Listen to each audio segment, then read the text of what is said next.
நம்ம எல்லாம் அழைத்து சிறப்பித்து முன்னிலை வைக்கின்ற செங்கோலை நாயக்கர் அறக்கட்டளையின் தலைவர் நீதியரசர் மரியாதைக்குரிய பொன் கலையரசன் அவர்களே, நிகழ்ச்சியிலே கலந்து கொண்டு வாழ்த்துறை வழங்கியிருக்கின்ற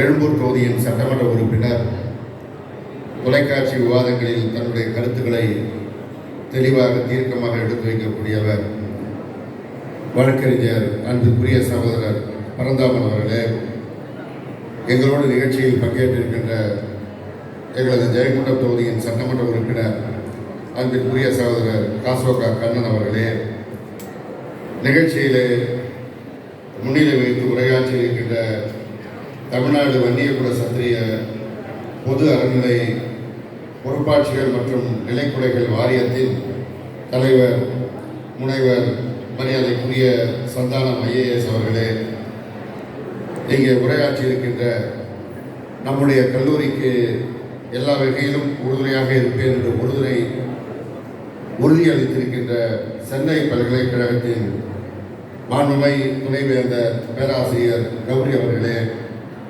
நிகழ்ச்சியில் பங்கேற்றிருக்கின்ற சென்னை பல்கலைக்கழகத்தின் பதிவாளர் மரியாதைக்குரிய மதிமாறன் அவர்களே, நிகழ்ச்சிக்கு வரவேற்புரை ஆற்றிய இந்த அறக்கட்டளையின் உறுப்பினர் முன்னாள் பேராசிரியர் மருத்துவர் மரியாதைக்குரிய வேணி அவர்களே, நன்றியுரை ஆற்ற இருக்கின்ற அறக்கட்டளையின் உறுப்பினர் மரியாதைக்குரிய அருண் அவர்களே, அறக்கட்டளை உறுப்பினர் முனைவர் மரியாதைக்குரிய ராமலிங்கம் அவர்களே, அறக்கட்டளை உறுப்பினர் வழக்கறிஞர் ராஜேந்திரன் அவர்களே, இங்கே ஒரு சிறப்பான உரையை வழங்கிய நம்முடைய கல்வி நிறுவனங்களின் கல்வி ஆலோசகர் பேராசிரியர் அண்ணா பல்கலைக்கழகத்தின் முன்னை துணைவேந்தர் மரியாதைக்குரிய முனைவர் விஸ்வநாதன் அவர்களே, மற்றும் நிகழ்ச்சியில் பங்கேற்றிருக்கின்ற எங்களோடு வருகை தந்திருக்கின்ற இந்த பகுதியின் கழகத்தின் முன்னோடிகளே, இந்த கல்வி அறக்கட்டளை சிறப்பாக செயல்பட வேண்டும் என்று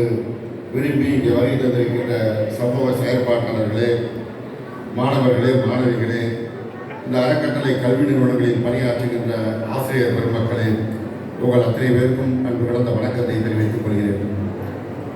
ஒரு வரலாற்று சிறப்புமிக்க நிகழ்ச்சியாக இந்த அறக்கட்டளையில் பல்வேறு கல்வி நிறுவனங்கள் இருந்தாலும் ஒரு நீண்ட இடைவேளைக்கு பிறகு ஒரு புதிய கல்வி நிறுவனமாக இந்த கலை மற்றும் அறிவியல் கல்லூரி துவக்க விழா நிகழ்ச்சியில் பங்கேற்பதில் நாங்கள் எல்லாம் பெருமை அடைகிறோம். நம்முடைய சட்டமன்ற உறுப்பினர் அவர்கள் குறிப்பிட்டதைப் போல ஒரு 40 ஆண்டு காலம் தன்னுடைய வாழ்க்கை வாழ்ந்த வள்ளல் செங்கல்வராயன் அவர்கள் நாம் எல்லாம் நினைத்து கூட பார்க்க முடியாத ஒரு காலகட்டத்தில் 1873களில் தன்னுடைய உயிரை எழுதி வைத்திருக்கின்றார். சென்னையின் ஒரு மைய பகுதியில் இத்தகைய ஒரு இடம் இருப்பது உள்ளே வந்து பார்த்த பிறகுதான் எங்களுக்கெல்லாம் பிரமிப்பாக இருக்கிறது. நான் 2006 2011 சட்டமன்ற உறுப்பினராக இருந்தபொழுது இந்த கல்வி நிறுவனத்திற்கு அருகிலே இருக்கின்ற நந்தபத்திரிகையிலே ஒரு வருட காலம் குடியிருந்திருக்கிறேன். இந்த பகுதியிலே காலை நேரத்தில் நடைபயிற்சிக்கு வருகின்ற போது நான் சுற்றி இருக்கின்ற மதில் சுவர்களை பார்த்தது போது கூட உள்ளே இவ்வளவு பெரிய நிறுவனம், இவ்வளவு பெரிய இடம் இருக்கும் என்ற எண்ணம் எனக்கு அப்போது கிடையாது. இன்றைக்கு மாண்பு தமிழ்நாடு முதலமைச்சர் அவர்களால் இந்த பிற்படுத்தப்பட்டோர் நலத்துறைக்கு அமைச்சராக நியமிக்கப்பட்ட பிறகு அந்த பொறுப்பின் காரணமாக இந்த கல்வி நிறுவனத்தின் இந்த நிகழ்ச்சியிலே கலந்து கொள்கின்ற வாய்ப்பு கிடைத்து உள்ளே வந்து பார்க்கின்ற பொழுதுதான் நான் பிரமித்து போகின்றேன். ஒரு மனிதன் தன்னுடைய வாழ்க்கையிலே ஒரு லட்சியத்தை கொண்டு வாழ்வால் அதற்கு நான் உதாரணம் என்று நம்முடைய சட்டமன்ற உறுப்பினர் பரந்தாமன் அவர்கள் குறிப்பிட்டார். அதே போன்று ஒரு லட்சியத்தோடு வர்த்தகத்தில் தான் ஒரு சிறந்த மனிதராக பெரும் பொருள் ஈட்டுப்பவராக வர வேண்டும் என்று வாழ்ந்த செங்கல்வராயன் அவர்கள் தன்னுடைய வாழ்க்கையின் இறுதி கட்டத்தில் தான் ஈட்டிய பொருளை தன்னுடைய சந்ததியினருக்கு கொடுத்து விட்டு போக வேண்டும் என்று நினைக்காமல் அது இந்த சமூகத்திற்கு பயன்பட வேண்டும், இந்த சமூகம் மேலே முன்னேறி வருவதற்கு இது ஒரு படிக்கல்லாக இருக்க வேண்டும் என்று நினைத்து தன்னுடைய சொத்து முழுவதையும் எழுதி வைத்து விட்டு போயிருக்கிறார் என்றால் இதை நினைத்து கூட பார்க்க முடியாது. நாம் நம்முடைய பையிலே இருக்கின்ற பணத்தை நமக்காக செலவு செய்வதற்கு தான் முன்வருவோம். நம்முடைய உடன்பிறந்தவர்கள் கூட அதை எடுத்துக் கொடுப்பதென்றால் ஒரு நிமிடம் யோசித்து விட்டு தான் செலவு செய்வோம். ஆனால் ஒரு மனிதன் இவ்வளவு பெரிய சொத்தை இங்கு மாத்திரமல்ல, காஞ்சிபுரம் மாவட்டத்தில் அமைந்திருக்கின்ற கல்லூரிகளில் அமைந்திருக்கின்ற இடங்கள், ராயப்பேட்டை பகுதியில் இருக்கின்ற இடங்கள் என்று சென்னை மாநகரத்தில் மிக உயர்ந்த மதிப்புள்ள சொத்துக்களை ஒரு அறக்கட்டளைக்கு எழுதி வைத்து அந்த அறக்கட்டளை பின்னாளில் மற்றவர்களுக்கு பயன்பட வேண்டும் என்று எழுதி வைத்து விட்டு போயிருக்கிறார் என்றால், இன்றைக்கு கல்வி கற்க வந்திருக்கின்ற நீங்களெல்லாம் அவரை நினைத்து பார்க்க வேண்டும். நம்முடைய தாத்தாவோ பாட்டியோ நம்முடைய அப்பாவோ அம்மாவோ நம்மை பெற்றவர்கள், நம்மை வளர்த்தவர்கள், அவர்களுக்கு கடமை இருக்கிறது நமக்காக செலவு செய்ய வேண்டும் என்று. ஆனால் எந்த விதத்திலும் நமக்கு எந்த விதத்த ஒரு தொடர்பும் இல்லாத ஒரு மனிதன் அவன் ஈட்டிய பொருளில் எழுதி வைத்த ஒரு கல்லூரியில் நாம் பயில்கிறோம் என்றால் அந்த மனிதரை நாம் நினைவு கூற வேண்டும். நான் இங்கே வந்தவுடன் நம்முடைய நீதியரசத்தில் கேட்டேன். அவன் இந்த நிகழ்ச்சிக்கு முன்பாகவே நீதியரசர்களுடன் பேசிக் கொண்டிருக்கின்ற பொழுது வல்லல் அவருடைய வாழ்க்கை வரலாற்றின் ஒரு பகுதியை நம்முடைய நீதியரசர் சொன்னார்கள்.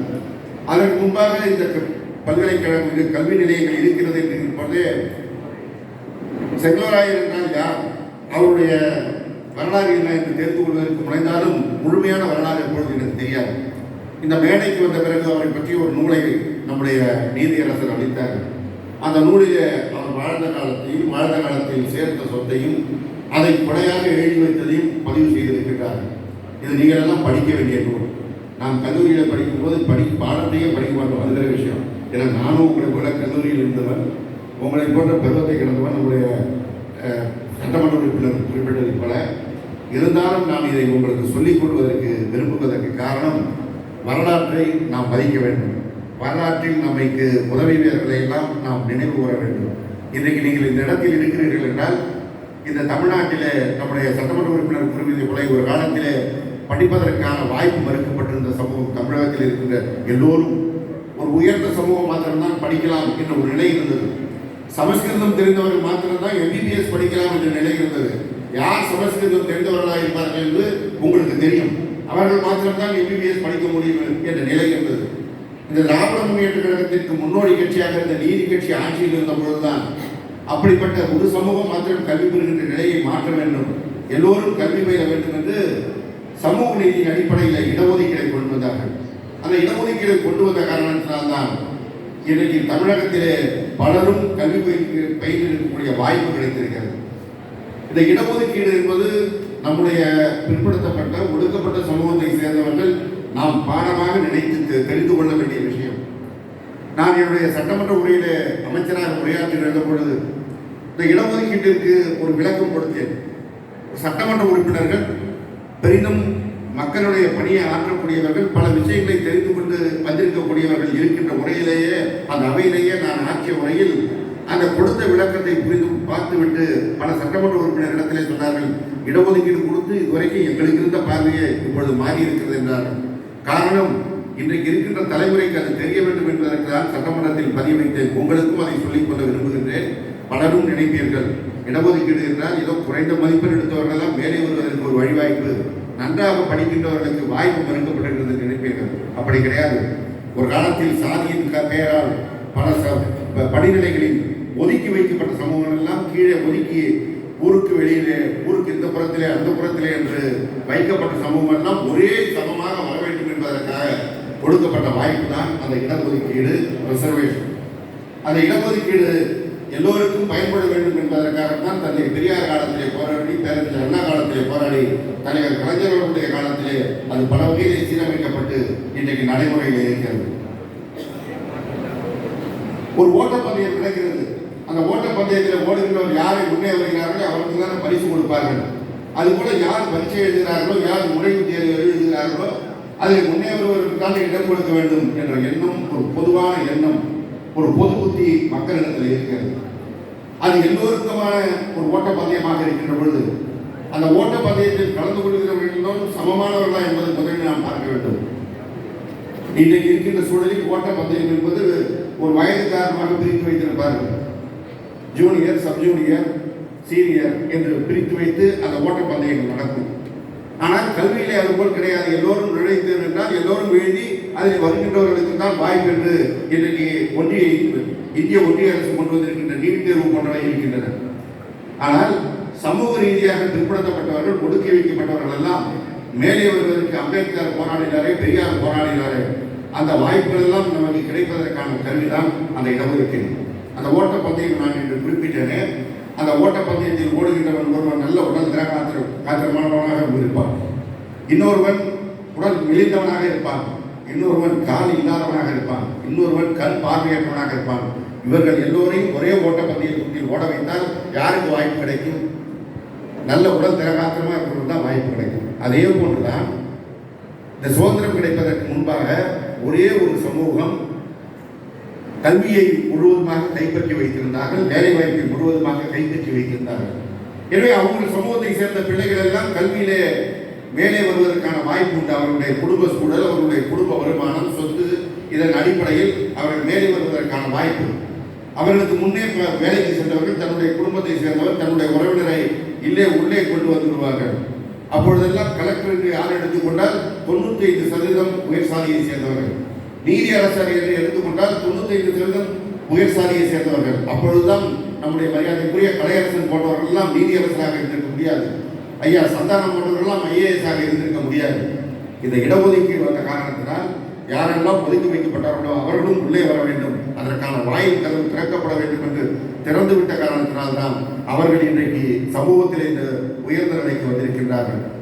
அது என்ன கால் இல்லாதவர், அது என்ன கண் தெரியாதவர் என்று நீங்கள் கேட்கலாம்.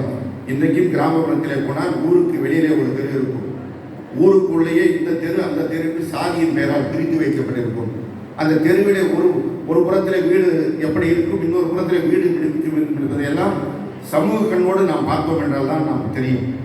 எனவே அந்த அடிப்படையில் தான் இந்த இடஒதுக்கீடு இருக்க வேண்டும் என்று போராடியவர்கள் தந்தை பெரியார், பேரறிஞர் அண்ணா, தலைவர் கலைஞர் வழியிலே இன்றைக்கு நம்முடைய மாண்புமிகு தமிழ்நாடு முதலமைச்சர் அவர்கள் எல்லோருக்கும் கல்வி கிடைக்க வேண்டும், உயர்கல்வி கிடைக்க வேண்டும் என்று போராடி கொண்டிருக்கிறார். இன்னும் சொல்ல போனால் நீங்கள் சொன்னார்களே, நீங்கள் கல்வி கற்றால் மட்டும் போதாது, இந்த காலத்தில் நீங்கள் வேலை வாய்ப்பிற்கும் சுயநலத்தோடு கிடைக்க வேண்டும் என்று நம்முடைய ஐயா சந்தானம் அவர்கள் சொன்னார்கள். உங்களுக்கு வேலை வாய்ப்பும் கிடைக்க வேண்டும் என்றுதான் நம்முடைய தமிழ்நாடு முதலமைச்சர் அவர்கள் $1 டிரில்லியன் என்ற கனவோடு இந்த தமிழ்நாடு பொருளாதாரத்தை முன்னேற்றுவதற்கு, அதிக வேலை வாய்ப்புகள் இங்கே வந்து சேர்வதற்கு புதிய தொழில் நிறுவனங்களை இங்கே கொண்டு வந்து சேர்த்துக் கொண்டிருக்கிறார்கள். கல்லூரி படிக்கின்ற காலம் மகிழ்ச்சியான காலம். இன்றைக்கும் என்னுடைய கல்லூரி காலம் தான் என்னுடைய வாழ்க்கையில் மகிழ்ச்சியான காலம், பசுமையான காலம். எனக்கு இன்றைக்கும் நினைவில் இருக்கிறது. என்னுடைய கல்லூரி நண்பர்களோடு இன்றைக்கும் தொடர்பில் இருக்கின்றோம். அது ஒரு புறம். இன்னொரு புறம், அந்த கல்லூரி கல்வி முடித்த பிறகு அந்த கல்வியை வைத்துக் கொண்டு நாம் புதிதாக நம்முடைய வாழ்க்கையை துவங்க வேண்டிய அவசியம். நம்முடைய தாயும் தந்தையும் நம்மை கல்லூரிக்கு அனுப்புவது இவர்கள் வாழ்க்கையில் முன்னுக்கு வர வேண்டும். இவர்கள் முன்னுக்கு வந்தால் நமக்கு பெருமை. நம்மை இவர்களை தூக்கி வைத்தால் நம்முடைய எதிர்காலத்தில் நம்மை காப்பாற்றுவார்கள் என்று பெற்றோர்கள் நம்முடைய அவர்கள் சேர்த்து வைத்த செல்வத்தை எல்லாம் செலவு செய்து இன்றைக்கு நம்மை கல்லூரிக்கு அனுப்புகிறார்கள். அதை நாம் நம்முடைய மனதிலே தாங்கி படிக்க வேண்டும். அதே போன்றுதான் நம்முடைய செல்வராயன் அவர்கள் அவர் சேர்த்து வைத்த செல்வத்தை எல்லாம் இந்த கல்லூரியாக கொடுத்திருக்கிறார் என்பதையும் உங்களுடைய மனதில் தாங்க வேண்டும். காரணம், இன்றைக்கு வரலாறுகள் எல்லாம் மாற்றி எழுதப்பட்டுக் கொண்டிருக்கின்ற காலம். எனவே உண்மை வரலாறுகளை நம்முடைய மனதிலே தாங்கி நீங்கள் எல்லாம் படிக்க வேண்டும். இந்த கல்லூரி துவக்கப்பட்டிருப்பது நம்முடைய துணைவேந்தர் அவர்கள் நமக்கு உறுதியளித்திருக்கிறார்கள். எதிர்காலத்திலே உயர்கல்வியும் இங்கே படிப்பதற்கான வாய்ப்பை நாங்கள் அவரிடத்தில் கேட்டு நம்முடைய கல்லூரிக்கு பெறுவோம். அதே போல இன்னும் கூடுதலாக கல்வி நிறுவனங்கள் இங்கே அமைவதற்கு நம்முடைய அறக்கட்டளை தலைவர் நீதியரசர் அவர்கள் சொன்னதுல நாங்கள் உறுதுணையாக இருப்போம். இங்கே படிக்கின்ற மாணவர்களுக்கு இந்த நிகழ்ச்சிக்கு வந்ததற்காக நாங்கள் வாய்வார்த்தையாக குறிவிட்டு போய்விட விரும்பவில்லை. உங்களுடைய எதிர்காலத்தில் அக்கறையோடு அவர்கள் செயல்படுகின்ற பொழுது அவர்களுக்கு துணையாக நாங்கள் இருப்போம். நம்முடைய சட்டமன்ற உறுப்பினர் இருக்கிறார். இந்த நிகழ்ச்சிக்கு நான் வருகிறேன் என்று சொன்ன பொழுதே மிகுந்த அவரோடு சொன்னார், ஆனால் இந்த நிகழ்ச்சிக்கு நீ வரும்போது நான் வருகிறேன். இந்த தொகுதியிலே இப்படி ஒரு சிறப்பான ஒரு கல்வி நிறுவனம் இருப்பது எனக்கு பெருமையான விஷயம். அவர்களுக்கு என்ன தேவை என்றாலும் என்ன உதவி என்றாலும் நான் நிச்சயம் உறுதுணையாக இருப்பேன் என்றும் அவர் உறுதியளித்திருக்கின்றார். இந்த பகுதி என்பது, சென்னை என்பது இன்றைக்கு இந்தியாவிற்கு வழிகாட்டுகின்ற ஒரு நகரமாக உருவாவதற்கு நம்முடைய முதலமைச்சர் அவர்கள் உழைத்துக் கொண்டிருக்கின்றார்கள். இன்றைக்கு இந்தியாவில் சிறந்த முதலமைச்சர் என்று அவர் பெயர் பெற்றிருக்கின்றார். ஆனால் அவர் சொல்கிறார், இந்தியாவில் சிறந்த மாநிலம் என்று தமிழ்நாடு பெயர் பெற வேண்டும் என்பதற்காகத்தான் நான் உழைத்துக் கொண்டிருக்கிறேன் என்றார். தமிழ்நாடு உயர்ந்த மாநிலம் என்று வந்தால் அது யாரோ இருப்பவர்களுக்காக அல்ல, உங்களை போன்ற வருங்கால தலைமுறை வாழ்க்கையை நல்ல முறையில் அமைத்துக் கொள்ள வேண்டும், உங்களுக்கு நல்ல வேலை வாய்ப்பு கிடைக்க வேண்டும் என்பதற்காகத்தான் ஒவ்வொரு நாளும் அவர் புதிய திட்டங்களை தீட்டி செயல்பட்டுக் கொண்டிருக்கின்றார். ஒரு புறம் நம்முடைய தொன்மை வரலாற்றை மறந்து விடாமல் இந்த தமிழ் சமூகத்தின் வரலாற்றை பாதுகாக்க வேண்டும் என்றும் உழைத்துக் கொண்டிருக்கிறார். அந்த அடிப்படையில் தான் தமிழ்தாய் வாழ்த்திற்கு நாம் எழுந்துகின்றோமே. 4 நாட்களுக்கு முன்பாக ஒரு தீர்ப்பு வருகிறது. தமிழ்தாய் வாழ்த்து என்பது ஒரு வாழ்த்து பாடல். அந்த பாடலுக்கு எழுந்து நிற்க வேண்டும் என்று எந்த சட்டமும் இல்லை என்று நீதிமன்றத்திலே ஒரு தீர்ப்பு வருகிறது. அந்த தீர்ப்புக்கு நம்முடைய முதலமைச்சர் எந்த பதிலையும் சொல்லவில்லை. புதிதாக ஒரு அரசாணையை வெளியிடுகிறார். தமிழ்தாய் வாழ்த்து என்பது மாநில பாடல், நீங்கள் அந்த பாடல் பாடுகின்றபோது எழுந்து நிற்க வேண்டும் என்று சொல்கிறார். இதை நாம் எந்த உணர்வோடு பார்க்க வேண்டும் என்றால், தேசிய கீதம் பாடுகின்ற பொழுது நாம் எழுந்து நிற்க வேண்டும் என்று ஒன்றிய அரசு நமக்கு ஏற்கனவே சொல்லியிருக்கிறது. எந்த மொழியில், வங்காள மொழியில் பாடுகின்ற பாடலை பாடுகின்ற பொழுது நாம் எழுந்து நிற்கின்றவர்கள், நம்முடைய தாய்மொழியில் பாடுகின்ற பொழுது எழுந்து நிற்காமல் இருந்தால் நம்முடைய மொழிக்கு அவமானம், நமக்கு அவமானம். எனவேதான் அதை தூக்கு நிறுத்துகின்ற வகையில் நம்முடைய முதல்வர் அவர்கள் அந்த அரசாணையை வெளியிட்டிருக்கின்றார்கள். அதே ஒரு புறம் தொன்மை வரலாற்றை பாதுகாப்பது போல வருகின்ற தலைமுறைக்கான பணிகளையும் செய்து வருகின்றார். எனவே அந்த கனவுகளை நிறைவேற்றுகின்ற வகையில், உங்கள் பெற்றோருடைய கனவுகளை நிறைவேற்றுகின்ற வகையில் நல்ல கல்வியை பெறுவதற்கு நீங்கள் எல்லாம் நல்ல முறையில் படிக்க வேண்டும் என்று வாழ்த்தி விடைபெறுகிறேன். நன்றி, வணக்கம்.